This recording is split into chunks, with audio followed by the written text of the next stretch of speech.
오늘 전하는 말씀의 제목이 있습니다. 한번 따라서 하겠습니다. 실패했거든 주께로 돌아가자. 실패했거든 주께로 돌아가자. 이것이 오늘 증거하고자 하는 말씀의 제목입니다. 우리가 룻기서를 통해서 금년 새해 시작하며 한 주간 말씀에 깊이 졌습니다. 하나님께서 말씀의 은혜로 우리의 심령마다 채워주시기를 주님의 이름으로 축원합니다. 생계를 이어가기 위해서 자신의 고향 베들레헴을 떠난 이 한 가정, 가장의 이름이 엘리멜렉이라고 그랬습니다. 그리고 그의 부인은 나오미예요. 그에게는 두 아들이 있었으니 말론과 기련이었습니다. 10년 동안 나그네 인생의 모습으로 이 모압 땅에서 살았어요.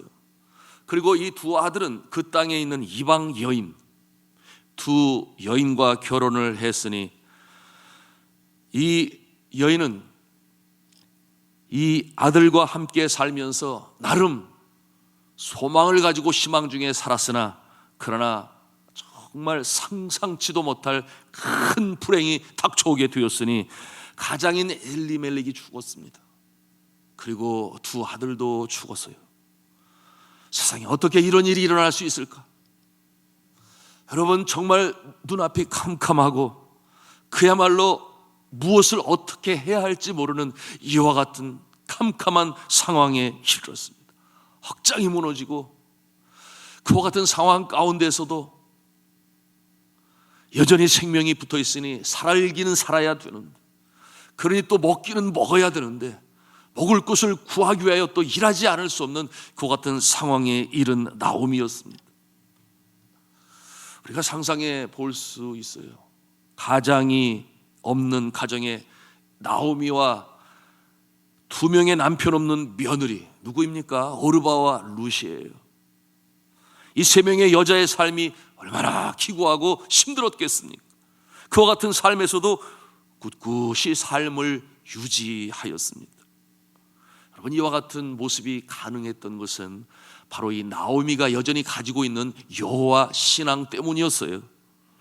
남편의 엘리멜렉의 결정에 의해서 비록 베들레헴을 떠나서 이제 이방인의 땅에 살았으나 여전히 그 마음에 가지고 있는 여호와 신앙, 그러니 닥쳐온 이와 같은 환난 역경 속에서도 꿋꿋이 삶을 포기하지 않고 살았습니다.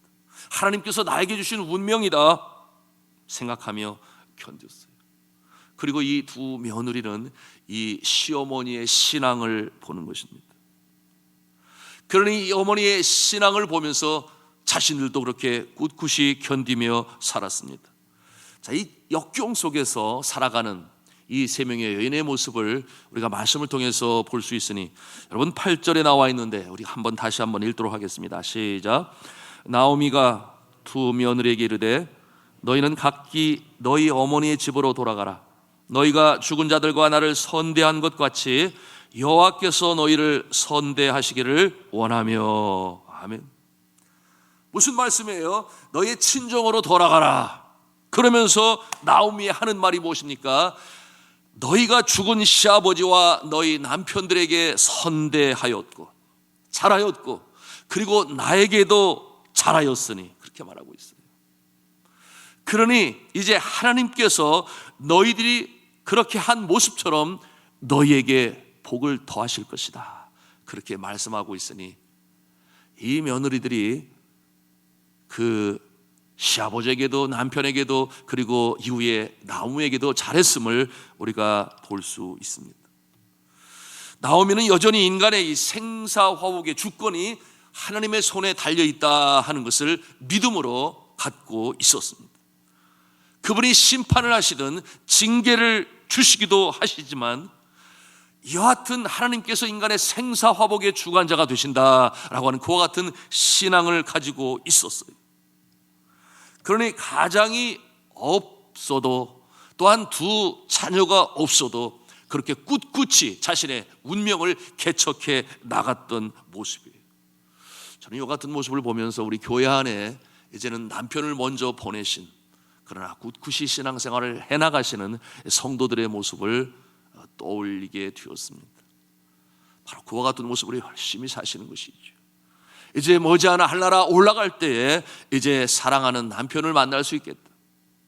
그리고 이와 같은 모습이 하나님께서 기뻐하시는 모습이다라는 모습으로 운명을 이겨나가는 모습을 볼 때 같은 모습이다, 그렇게 생각했습니다. 그런데 이 어려운 때에 소식이 들려왔어요.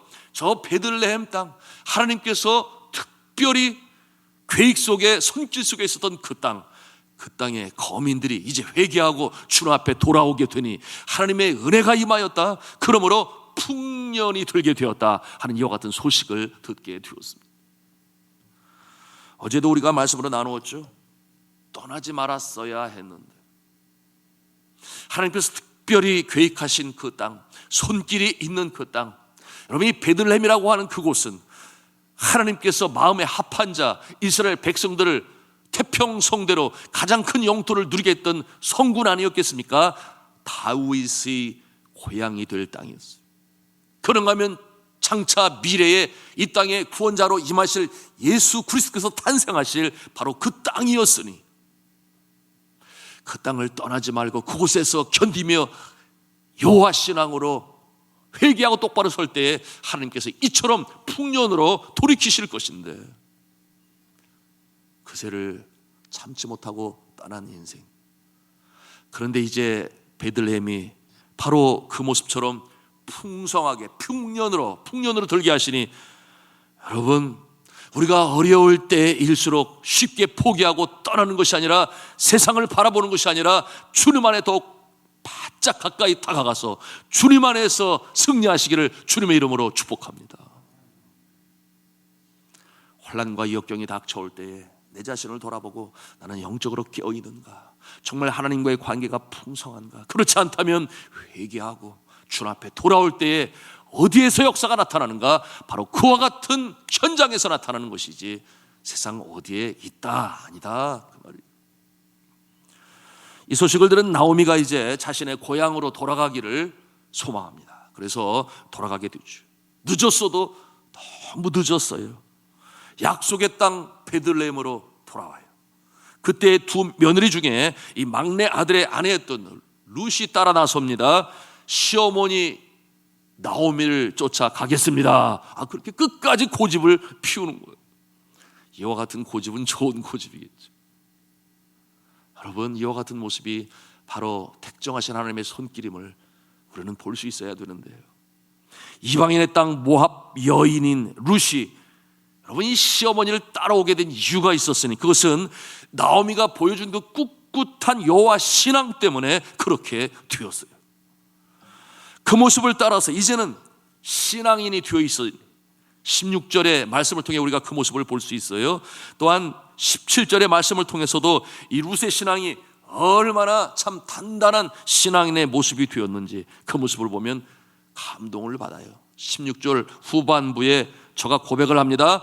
어머니의 백성이 나의 백성이 되고 어머니의 하나님이 나의 하나님이 되시리니, 그렇게 고백을 해요.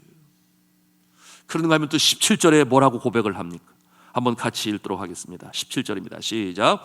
어머니께서 죽으시는 곳에서 나도 죽어 거기 묻힐 것이라. 만일 내가 죽는 일 외에 어머니를 떠나면 여호와께서 내게 벌을 내리시고 더 내리시기를 원하나이다 하는지라. 대단하죠. 정말 대단해요. 어머니께서 죽으시는 그곳에 나도 죽어 거기 묻힐 것이라. 또한 만일 내가 죽는 일 외에 어머니를 떠나면 여호와께서 내게 벌을 내리실 것이다. 이와 같은 신앙으로 고백을 하니 믿음이 단단히 그 마음에 들어간 것이에요. 여러분, 참 올곧은 신앙의 모습이 되었어요. 저는 기도합니다. 우리 교회 며느리들이 하나같이 이와 같은 모습으로 이 시어머니의 믿음으로 굳건히 설 수 있으면 얼마나 좋을까, 그렇게 생각하며 축복하며 기도합니다. 우리 교회 한 권사님 성도님, 우리 교회 새로 등록을 하셨어요. 그래서 이제 등록 신방을 하고 어떻게 예수님을 믿게 되었는가, 이와 같은 대화를 나누게 되었는데 제 마음에 감동이 되고 지금도 잊혀지지 않아요. 권사님이신데 시집을 가게 되었는데, 시집을 가고 보니 시어머니가 교회를 다니시고 예수를 믿는데 정작 본인은 교회도 안 다니고 예수도 알지 못했다 그랬어요. 그런데 이 시어머니가 얼마나 신실하게 자신을 대해주시는지, 또 사랑하시는지, 그러면서 교회를 안내해주고 예수 믿는 그 모습을 보여주는데, 자신이 그 시어머니가 너무나 좋아서 예수 믿게 되었다 그랬어요. 그리고 교회를 섬기게 되었는데 얼마나 그 교회를 섬기는 모습이 대단한지, 이제는 시어머니도 세상을 떠나고 친어머니도 세상을 떠났는데 자신의 마음에는 시어머니가 더 마음에 남는다는 거예요. 왜 그런가 하면 내가 예수 믿고 구원받게 해주셨기 때문에, 그것 때문에 그 시어머니가 여전히 마음에 남아있는데, 그 시어머니의 교회를 섬기는 모습을 생각해보면 내가 지금 교회를 섬기는 모습은 아무것도 아니다, 그것이 부끄럽다, 그렇게 고백을 했으니 감동이 되었어요. 그의 자녀들 2딸이 있고, 그래서 이 가정이 우리 교회를 잘 다녔는데 안산으로 이사 가게 됐잖아요. 그 중에 한 딸이. 그래서 안산에서 신앙생활하고 또 다른 딸은 여전히 우리 교회 잘 나오고 있습니다만은, 그 안산에서 이 어머니는, 이 권사님이 여전히 우리 교회 잘 출석하고 계세요.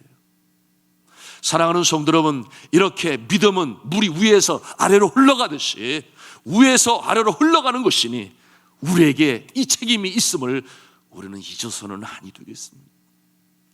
여러분, 오늘 이 시어머니 나오미의 이와 같은 신앙을 이어받아서 끝까지 따라 나선 이 며느리 룻, 이 나오미는 고향으로 돌아옵니다. 그런데 그 모습이 금의 환양이 아니잖아요. 그야말로 세상 표현으로 거렁뱅이, 빈털터리가 되어서 이제 고향으로 돌아오게 되었으니 그 모습이 너무나 초췌하고 그 몰골이 너무 아닌 것이에요. 그래서 오늘 말씀해 보니 그 모습이 너무나 초췌하여 이 베들레헴에 살고 있는 함께 살았던 그들이 나오미를 알아보지 못했다 그랬어요. 이가 나오미냐, 이가 나오미가 맞느냐, 그렇게 저들이 반응을 합니다.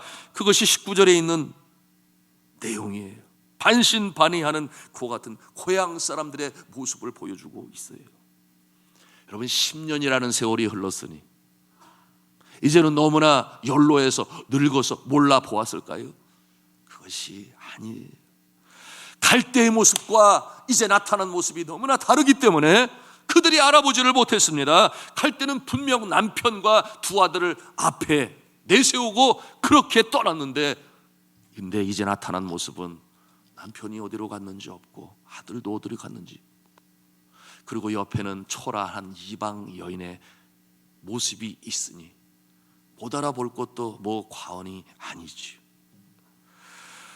여러분, 우리가 생각해 볼 수 있습니다. 고향을 떠난 나오미, 그리고 그 이방 땅에서 남편을 여의고 그리고 2 아들을 잃어버린, 그러니 굴곡진 삶의 모습이 고스란히 얼굴에 남아있는 거예요. 그 굴곡진 삶의 모습이 얼굴에 그대로 깊이 배어 있어서 알아보지 못했을 거예요. 여러분, 미국의 제16대 대통령 에이브러함 링컨, 그런 말을 남겼지요. Every man over 40 is responsible for his face. 그런 말을 남겼어요. 이게 뭐냐면 누구든지 인생 나이 40이 되면 자신의 얼굴에 책임을 질 수 있어야 한다. 왜 이런 말을 남겼겠습니까? 여러분이 자주 짓는 이 감정의 표현이 얼굴에 고스란히 주름으로 만들어요. 그래서 예쁜 주름이 있는가 하면 예쁘지 않은 주름으로, 여러분 20대 30대에는 여전히 피부에 탄력성이 있어서 아무리 얼굴을 찡그려도 곧바로 펴지잖아요. 그런데 20대 후반 30대가 접어들기 시작하면 피부의 탄력성이 줄어들기 시작하면서 표정 짓는 그대로 그것이 반복이 되면서 깊은 주름으로 생기게 되니, 뭐 요즘에는 뭐 코스메틱 서저리라고 해서 성형수술을 해서 뭐 없애려고도 뭐 난리를 피웁니다만은, 그러나 여러분, 그 습관되어지는 표정 너무나 중요한데 40이면 얼굴에 책임을 져라. 이 말은 지나온 삶이 얼굴에 그대로 드러나게 된다. 그래서 의도적이라도 아프고 힘들지만 웃으려고 노력하거나, 또는 원래 성품이 좋아서 아니면 주님이 주시는 은혜로 그렇게 표정이 좋은 그 모습은 어떤 주름이 생겨요? 행복한 주름이 생기는 거잖아요. 그래서 여전히 좋은 인상을 갖게 되는 것입니다. 여러분, 그러지 않고 있는 그대로 삶이 어렵다고 인상을 쓰다 보면, 지금 제가 나오미 얘기하고 있는 거예요. 몰라보는 이유, 이와 같은 모습은 이 양미간 사이에 내천자가 새겨지지 않습니까? 뭐 어디서 볼 것도 아니에요. 제가 그래요. 제가 이렇게 보고 있으면 여기 주름이 있어가지고 제가 보기가 싫어요. 없어졌으면 얼마나 좋을까, 그런 생각을 제가 갖는데요. 제가 고등학교 때 별명이 인상파 아니었겠습니까? 인상파. 얼마나 웃지 않고 말이 없었으면. 뭐 그와 같은 여러 가지 내용이 있었습니다만, 그래서 주의 종이 되고 보니 제 얼굴이 마음에 안 드는 거예요. 너무 인상을 쓰고 있어가지고. 그래서 제가 거울을 보면서 이렇게 웃으면서 얼마나 연습을 많이 했는지 몰라요. 인상이 좋아졌으면 좋겠다. 그래서 다 연습을 하다 보니까 지금은 좀 표정이 괜찮아졌어요.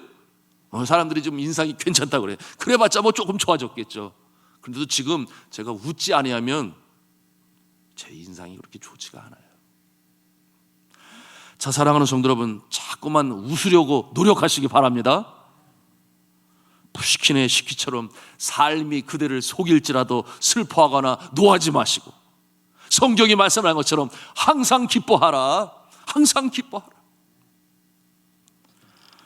그래서 본바탕이 예쁜 얼굴은 더 예뻐지시고, 그리고 본바탕이 자유민주주의형이라서 좀 마음에 들지 않아도 여러분 자꾸 웃으면, 마음에 행복이 있고 기쁨이 있으면 여러분 선한 인상으로 그렇게 만드실 수 있어요.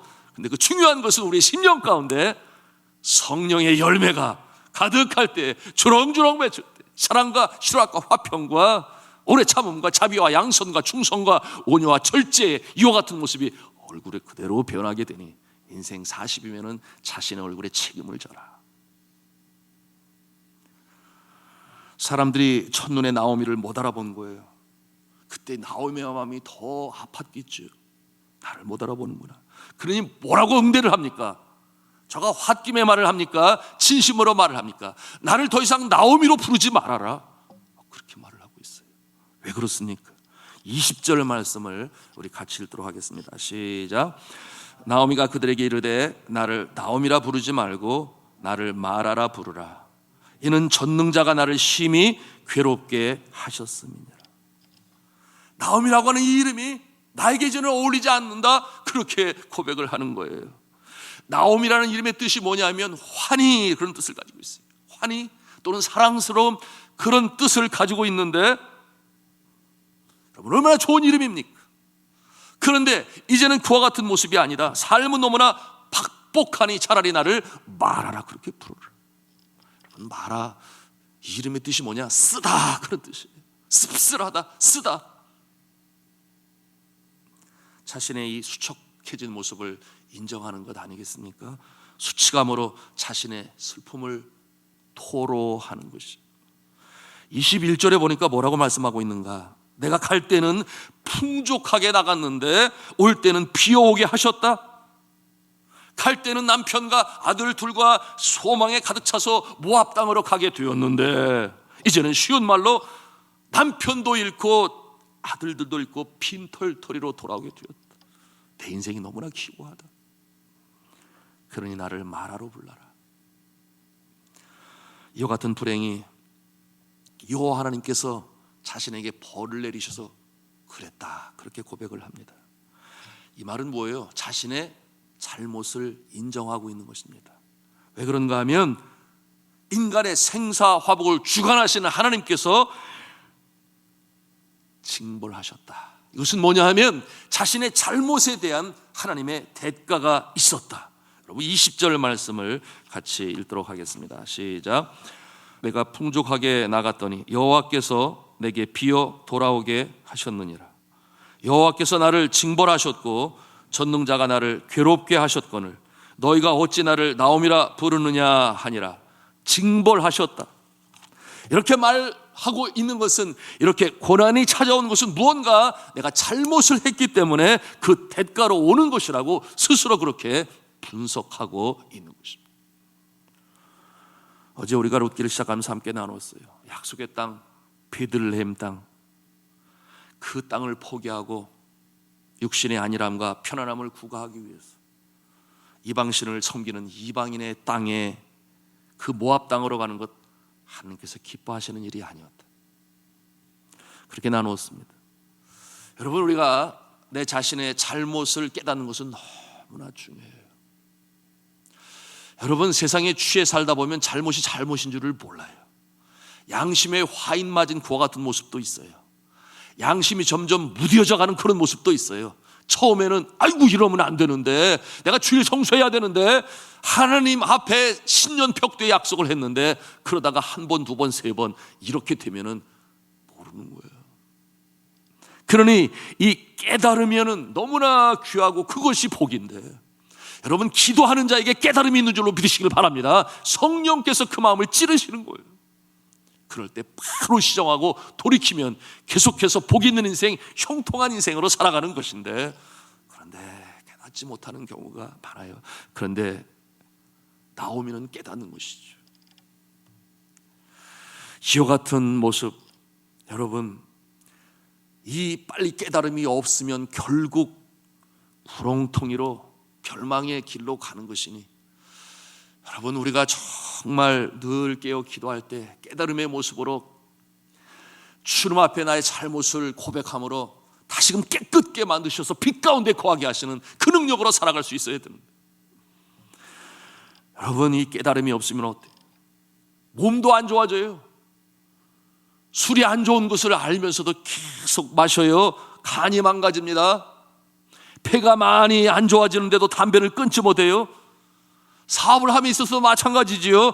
깊은 신뢰 관계가 있어야 거래처도 늘어나고 더 깊어가고 진실함으로 대해야 되는데, 적당히 그저 말로써 가모니설이라고 그러죠. 권모술수로 이렇게 대하다가 결국 여러분, 시간이 가면 다 알게 되지 않습니까? 하나씩 둘씩 다 떨어져 나가고, 그럴 때 빨리 돌이켜야 되는데, 그렇지 않으면 결국 망하는 것이죠. 여러분, 성경은 우리에게 가르쳐주고 있지 않아요? 믿음의 사람들은 성실함으로, 그러므로 사람에게 하듯 하지 말고 주님께 하듯 하라. 이것이 가장 중요한 일터에서의 성경이 전하는 윤리인데, 그러나 그와 같은 모습을 잃어버리게 되니 너무나 어려운 상황에 이르게 되는 것인데, 여러분, 이 나오미가 자신의 상황을 알아요. 내가 하나님 앞에 잘못했구나, 죄를 지었구나, 너무 힘들어요. 인생이 짐이 너무나 무겁습니다. 그래서 무엇이 문제예요? 패배의식으로 가득 찼어요. 그 마음이 패배의식으로 가득 찼습니다. 그래서 사람들 앞에서 자신 없는 그 모습이 되었어요. 하나님 앞에서 너무나 부끄러운 모습으로 그 마음이 가득 찼어요. 그러니 강청하지도 못해요. 심리학적 용어로 이것이 이제 실패감, 패배주의라는 용어를 사용합니다. 여러분, 우리 믿음의 사람들은 이러면 아니 됩니다. 우리 믿음의 사람은 결코 절망이라 있을 수가 없어요. 믿음의 사람은 하나님께서 택하셨기 때문에, 아직도 말씀으로 나누었습니다. 나의 평생의 선하심과 인자하심으로, 언제부터? 만세 전에 택하셨고, 어미 복중에 짓기 전에 그렇게 하나님께서 예정하셨고, 이 땅에 태어나게 하신 생명을 주신 분이 하나님이시여, 주님의 때 우리를 예수 믿게 하셨으니 평생의 선하심과 인자하심으로 언제까지? 주님 부르시는 그날까지. 이와 같은 마음을 가지고 절대 패배의식 속에 사로잡혀서 주 앞에 부르짖는 일조차 잊어버리는, 여러분, 이와 같은 모습이 어떤 모습인 줄 아십니까? 그 모습이 얼굴만 보아도 나타나요. 눈에는 총기가 없고 꾸부정해서 사람을 바라볼 때 제대로 쳐다보지도 못해요. 한 번의 실패가 큰 실패일수록 트라우마가 되어서 나는 패배자야, 루저라는 말을 사용하죠. 그래서 뭔가 해보려고 하지도 않는 그와 같은 모습 너무나 많아요. 심지어는 극단적인 선택을 하는, 물론 믿지 아니하는 사람들 가운데서 그와 같은 생각을 갖겠습니다만, 저는 그와 같은 모습을 여러 번 보았어요. 3년 동안이나 집 밖을 나오지 아니하고, 제가 신방을 하니 그 딸이 중학생이었기 때문에 아버지를 위해서 기도, 세상에 그 마루 밖에 소주병들이 한도 끝도 없이 쌓여요. 머리도 길어서 전도사님이 온다고 그러니까 못 씻기는 했습니다마는, 면도는 했습니다마는, 초췌한 모습을 저는 잊을 수가 없습니다. 결국 주님께서 그를 새롭게 세우시는 역사를 보게 해서 너무나 감사합니다. 여러분이 이 패배 의식을 가지고 있으면 주님 앞에 나오기도 힘들어해요. 그러나 우리 믿음의 사람은 절대 그래서는 아니 됩니다. 그저 믿음의 사람은 돌이키면, 주님 앞에 돌아오면 하나님께서 안으시고 새롭게 하시는 줄로 믿으시길 바랍니다. 이 자세가 너무나 중요해요.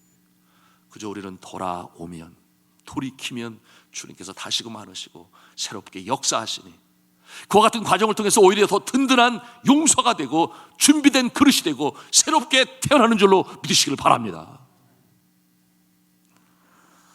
이 패배의식이 가득한 이 나오미, 우리의 인생이 그러할 때 있어야 되는데, 여러분 가슴을 피고 담대하게 자신감을 가지고 난 하나님의 자녀야, 이런 자세는 너무나 필요합니다. 자, 오늘 이와 같은 모습이 21절에 나오는데요, 뭐라고 말씀하고 있어요? 21절에 이런 내용이 있어요. 내가 풍족하게 나갔더니 여호와께서 내게 비어 돌아오게 하셨느니라. 이 말 속에는 자신의 가족 중에 이제 하나가 된 누가 빠져 있어요? 룻이 빠져 있어요. 룻을 간과합니다. 여러분, 이때 며느리가 그런 모습을 보면 좀 섭섭했겠죠. 내가 옆에 있는데 뭐 그런 생각 가질 수 있겠구나 하는 생각 우리가 가질 수 있어요. 내가 비어 돌아오게 하셨느니라. 여러분, 이 나오미의 곁에 룻이 있습니다. 그래서 이 룻이 어떠한 존재인가? 결국 이 룻은 나오미의 인생을 바꾸는 존재가 됩니다. 이스라엘의 역사 속에 최고의 왕으로 등극하는 다윗 왕의 증조 할머니가 될 룻을 나오미는 제대로 보지 못하고 있는 거예요. 이것이 패배의식이에요. 왜 그와 같은 모습을 갖습니까? 영안이 닫혀있기 때문에, 영안이 열려있지 않기 때문에 그것을 보지를 못해요. 사랑하는 성도 여러분, 영안이 열리기를 주님의 이름으로 축복합니다. 영안이 열리면 세상 사람들이 보지 못하는 것을 보는 거예요. 왜?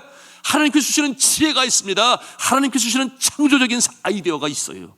영안이 열린 자에게 하나님께서 역사하시니 그 길이 보여서 형통함의 역사로 다시금 일어설 수 있는 것인데, 나오미는 이 패배의식으로 말미암아 그 눈이 닫혀 있으니 자신의 곁에 보물이 있음을 알지를 못해. 나오미의 삶이 텅 빈 것만이 아니었죠. 나중에 알게 되지 않아요? 이 룻과 보아스 사이에 아들을 갖게 되니 그 손주를 품에 안고 나오는 나오미가 뭐라고 고백을 합니까? 룻기서 4장 15절에 말씀하죠. 뭐라고 그러냐면 7 아들보다 귀한 며느리다, 이렇게 저가 고백을 해요. 인생의 전환점, 터닝 포인트가 마련되어지는 그것을 이제 영안이 닫혀서 보지를 못하니, 사랑하는 성도 여러분, 우리 믿음의 사람에게 절망은 없습니다. 우리가 돌이킬 때에 다시금 새 역사가 일어나는 줄로 믿으시길 바랍니다. 이것이 오늘 주시는 말씀을 통해서 우리가 깨닫는 것이에요. 그러니 이와 같은 모습은 우리 주변에 있어요. 하나님이 붙여주세요. 믿음의 사람을 붙여주시는데, 그가 내 사랑하는 아내일 수 있어요. 내 남편일 수 있습니다. 나의 자녀들일 수 있어요. 그런가 하면 우리 교회 안에 같은 교우요, 장로님이요, 부역장님이요, 권사님이요, 믿음의 언니일 수 있어. 여러분, 그래서 성도의 교제는 너무나 귀하고 소중한 것입니다. 이와 같은 믿음의 눈을 가지고 영안이 열리셔서 다시금 일어서셔서 그야말로 인생의 전환점이 마련되게 되시고, 그리고 전화위복의 역사를 처음 하시는 금년 새해가 되실 수 있기를 저는 주님의 이름으로 축원합니다.